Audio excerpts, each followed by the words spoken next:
GST ద్వారా వచ్చిన income ఎక్కడెక్కడ వెళ్ళిపోయింది?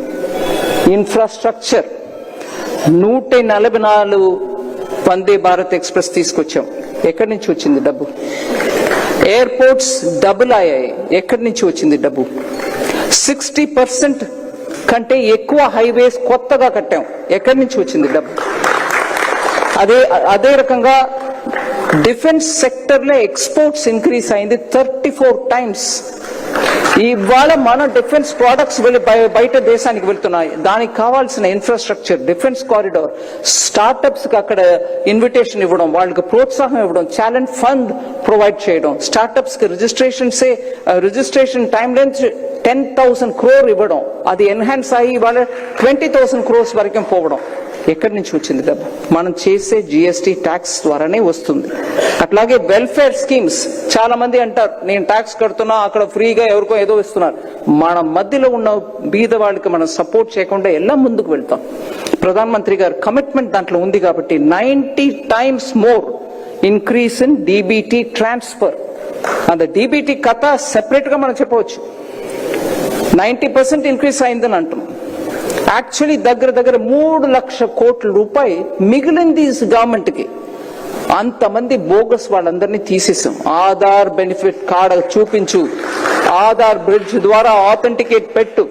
So tax payers money is going for I don't know what.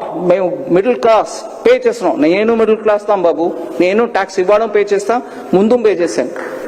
మన డబ్బుని సరిగా యూజ్ చేసే గవర్నమెంట్ మనకు కావాలి. ఆ డబ్బుని వేరెక్కడో ఖర్చు పెట్టడానికి గవర్నమెంట్ అక్కర్లే మనకి. అట్లాగే మనం ఆ డబ్బు సరిగా యూజ్ చేసే గవర్నమెంట్ ఉండాలి. కాబట్టి ఆ డిబిటీ ద్వారా ఎక్కడెక్కడో పుట్టిన పిల్లలకి పోతున్నాయి, చచ్చిపోయిన వాళ్ళకి పోతుంది. ఇవన్నిటిని కరెక్ట్ చేసి 3 లక్షల కోట్ల రూపాయలు దాంట్ నుంచి మినహాయించాం. We saved it back. Fraud account కి వెళ్ళడాన్ని ఏ నాడు పిఎం గారు ఒప్పుకోరు, అందువల్ల అది మిగిలింది.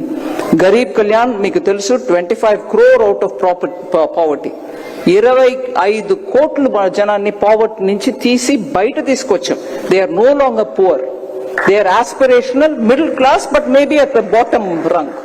వాళ్ళకి కూడా మన ఫెసిలిటీ చేసి ఇవ్వాలి. స్టార్టప్స్ మీకు తెలుసు 350 ఉండే స్టార్టప్స్ ఇవాళ 1.5 lakh స్టార్టప్స్ ఈ దేశంలో ఉన్నారు. Visakhapatnam has very good number of startups who are doing excellent work.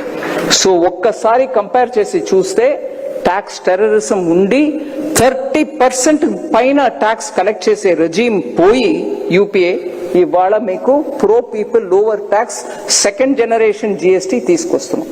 Second generation GST తీసుకొస్తున్నాం. జనాల్లో మంచి వెల్కమ్ ఉంది అని అన్న వెంటనే ఆపోజిషన్ పార్టీలు ఉన్నవాళ్ళు అప్పుడైతే నువ్వు ఒప్పుకుంటున్నావా 8 సంవత్సరాల నుంచి హైయర్ రేట్ ఆఫ్ ట్యాక్స్ జనాన్ని ఎక్స్‌ప్లాయిట్ చేస్తున్నావని అని ఒక ప్రశ్న అడుగుతున్నారండి. 8 సంవత్సరం ఒక్క కంట్రీ ఒక్క ట్యాక్స్ చేసి యాక్చువల్ అప్పుడు 2017లో తీసుకొచ్చిన స్ట్రక్చర్ ఏంటి?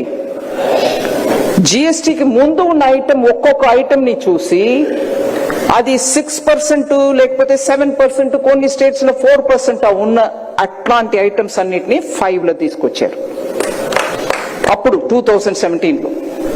అట్లాగే ఒకే ప్రోడక్ట్ అది ఒక స్టేట్ లో 10%, ఇంకో స్టేట్ లో 13%, ఇంకో స్టేట్ లో 15% గా ఉంటే అవన్నిటిని కలిపి 12% గా తీసుకొచ్చారు 2017లో.